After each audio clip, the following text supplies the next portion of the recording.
শনিবার থেকে পাহাড়ে অনির্দিষ্টকালের বন্ধের ডাক দিয়েছে মোর্চা, কিন্তু তার আগেই অশান্ত পাহাড়, একাধিক জায়গায় অগ্নিসংযোগ, শৈল শহরে আতঙ্কের পরিবেশ। পোখরিয়াবং পুলিশ ফাঁড়ি ও তাগদা বন বাংলোয় আগুন ঘিরে ব্যাপক চাঞ্চল্য ছড়ায় বৃহস্পতিবার রাতে। পুলিশ সূত্রে খবর, বৃহস্পতিবার রাত 12:30 নাগাদ আগুন লাগে তাগদা বন বাংলোয়। গত বছর উদ্বোধনের পর এই বাংলোয় রাত কাটিয়েছিলেন মুখ্যমন্ত্রী মমতা বন্দ্যোপাধ্যায়। এরপরই রাত 2টো নাগাদ হঠাৎ আগুন লাগে সুকিয়ার পোখরিয়াবংয়ের পুলিশ ফাঁড়িতে।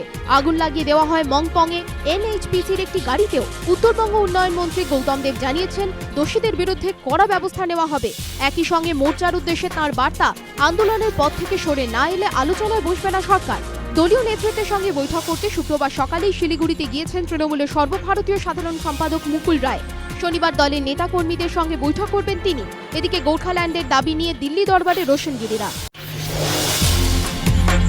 ভোট মিটেছে, কিন্তু বিরাম নেই হিংসার। সিপিএম এর বর্ধমান জেলা সম্পাদক মণ্ডলীর সদস্য বামাপদ মুখোপাধ্যায়ের মেয়ের বাড়িতে হামলার অভিযোগ ঘিরে শুক্রবার রাতে উত্তেজনা ছড়ায় আসানসোলের রানীগঞ্জে। বামাপদ মুখোপাধ্যায়ের জামাই ফটিক ভট্টাচার্য স্থানীয় সিপিএম নেতা। অভিযোগ, বৃহস্পতিবার রাতে তাঁদের বাড়িতে ব্যাপক ভাঙচুর চালায় একদল দুষ্কৃতী। তৃণমূল আশ্রিত দুষ্কৃতীরাই এই হামলা চালিয়েছে বলে অভিযোগ সিপিএম এর, যদিও হামলার অভিযোগ অস্বীকার করেছে স্থানীয় তৃণমূল নেতৃত্ব। এদিকে মালদার কালিয়াচকে আক্রান্ত কংগ্রেস সমর্থক। অভিযোগ, বৃহস্পতিবার রাতে ওই কংগ্রেস সমর্থকের ওপর হামলা চালায় তৃণমূল আশ্রিত দুষ্কৃতীরা। ধারালো অস্ত্র দিয়ে তাঁর মাথায় আঘাত করা হয়। আশঙ্কাজনক অবস্থায় রাতেই ওই কংগ্রেস সমর্থককে মালদা মেডিকেল কলেজ হাসপাতালে ভর্তি করা হয়। পরে অবস্থার অবনতি হলে তাঁকে কলকাতায় আনা হয়, যদিও হামলার অভিযোগ অস্বীকার করেছে তৃণমূল। রামরিক দাস সরলালকা হাসপাতাল। 1982 সালে ভবানীপুরের এই হাসপাতালটি প্রথম অধিগ্রহণ করে রাজ্য সরকার। 120টি বেড নিয়ে যাত্রা শুরু হয়, তবে শেষের দিকে সংখ্যাটা 51 এসে দাঁড়ায়। এতদিন অন্যান্য সরকারি হাসপাতালের তুলনায় অবহেলিত ছিল রামরিক হাসপাতাল। বিপজ্জনক বাড়িতে পরিণত হয়েছিল হাসপাতালের মূল ভবন। এরপর বর্তমান সরকার হাসপাতালটিকে নতুন করে গড়ার সিদ্ধান্ত নেয়। সেই মতো বৃহস্পতিবার থেকে বন্ধ হয়ে গেল রামরিক হাসপাতাল। রাজ্যে নতুন সরকার ক্ষমতায় আসার পর এসএসকেএম হাসপাতালের অর্থোপেডিক বিভাগের সঙ্গে যৌথভাবে রামরিক হাসপাতালকে ব্যবহারের সিদ্ধান্ত হয়। এসএসকেএম এর বেড সমস্যা দূর করতেই এই উদ্যোগ নেওয়া হয়। এরপরে মুখ্যমন্ত্রী রামরিক হাসপাতালে পরিদর্শনে গিয়ে হাসপাতালটিকে নতুন করে গড়ার কথা ঘোষণা করেন।